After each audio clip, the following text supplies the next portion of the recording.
If I had to start my kitchen all over or was starting a new basic kitchen, these are the items that I would make sure that I had. If you're just meeting me, my name is 𝐂𝐎𝐋𝐿 and this is the 𝐋𝐈𝐍𝐊𝐒 Legacy, where I teach you how to save money on groceries. Our grocery budget is $135 per person, and there's only 2 of us here at the house, so we spend $270 a month on groceries.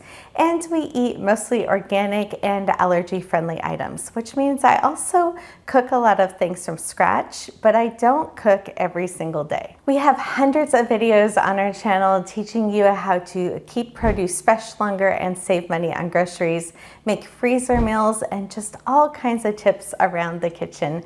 But today I wanted to talk about some of these items that I have here on my counter. Now, you might be looking for a starter kitchen and the items that you need, or looking to pare down things because you want to have a more minimal kitchen. I honestly am just packing things away because we are getting ready to move. So for the last month or so, these are the items that I've been using to cook all of our meals. And if you'd like some meal inspiration for new ideas for meals, we have a video series playlist here on the channel called Meals, and there are over 17 videos that we filmed over this last year that goes through what I'm cooking every 2 weeks. Over the last couple months, as I was donating things and putting some things in storage that I wasn't going to need for a few months, as we were getting our house remodeled and ready to sell, I was realizing that I was keeping out these necessity items and it might help somebody else.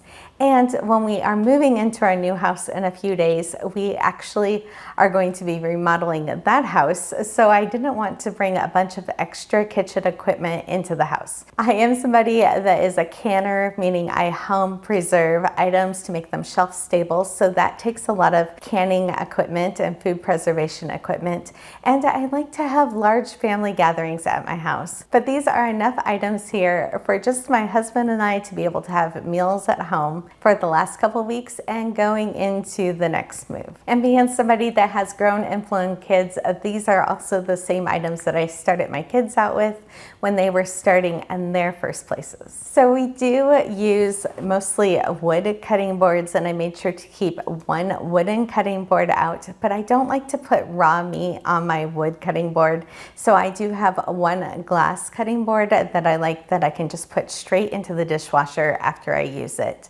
And then I might normally have a whole drawer full of knives, but I really only like 2 of them. I like having a large chef knife and then a smaller prep knife. And I do love having a good pair of kitchen shears. One thing I always look for kitchen shears is that it can come apart and they're dishwasher safe. So I like these. I've had them for years, and I use them for all kinds of things, from cutting herbs and vegetables, but also trimming meat. For dishes, I am somebody that never likes to use paper plates, and I rather just wash plates as we go, but it's okay if that's what you like to do.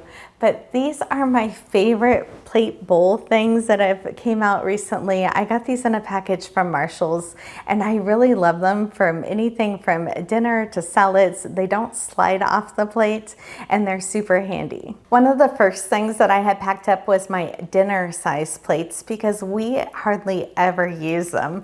And we always use either the pasta bowl plates, or we use just salad plates as our dinner plates. And since we are working from home and home all the time, I made sure not to pare down my dishes too much, that we had enough dishes to get through the entire day and to be able to run the dishwasher still. And since we are talking about running appliances, I also made sure that I saved enough dish towels and dishwashcloths out.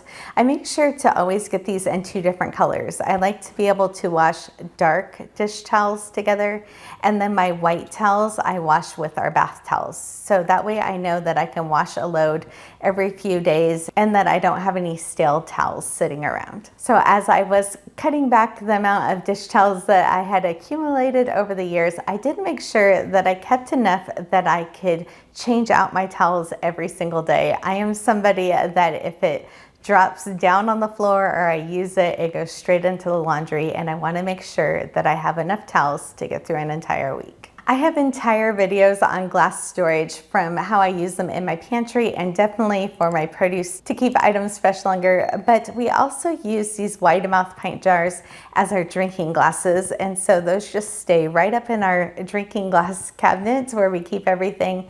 And it's really handy and versatile to use for our food storage. So it serves two purposes. And I'm not somebody to have 1,000 different drink containers. So this is my water that I carry around with me every single day. And when I get tired of this one, I might get a new one.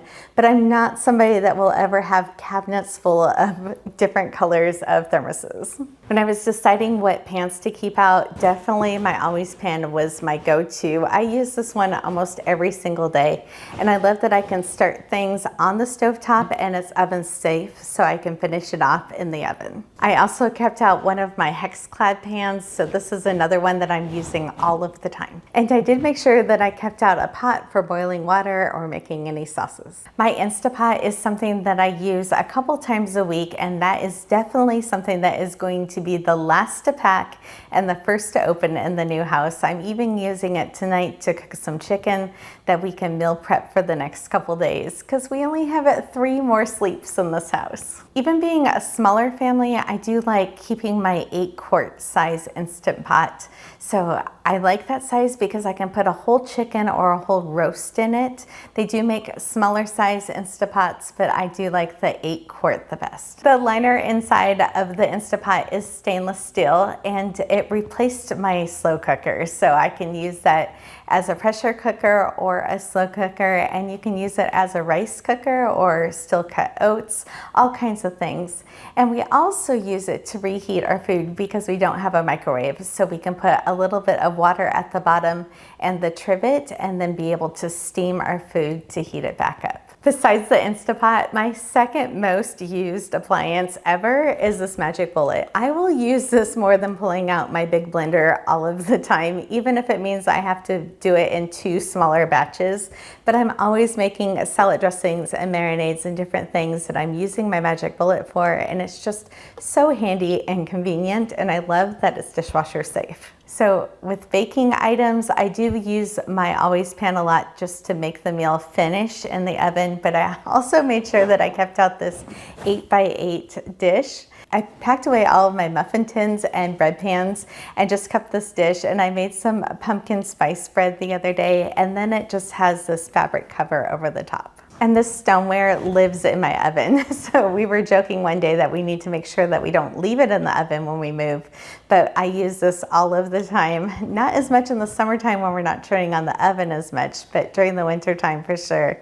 But it is so seasoned and glazed on here that the food just slides right off. I've had this pan for over 20 years. So for some basic utensils that I kept on hand, I made sure to keep a cheese grater. This little thing does it all. So I was able to keep this cheese grater. It's not going to take very much space up in a box and is really handy. I don't like having appliances sitting on my counter, so I have been using a handheld can opener for years, and I love that it just fits easily into my drawer. I made sure that I kept out a peeler. We go through 6 pounds of carrots every single month, and so I wanted to make sure that we had this available. I normally keep this in my silverware drawer with my measuring cups and measuring spoons. This is all the utensils that I really need. I have a couple wooden spoons. They're like the flat ones that I really like that you can still use as a spatula, and I did keep a metal one for getting those brownies out of the pan when I'm baking something, and I kept a pair of tongs out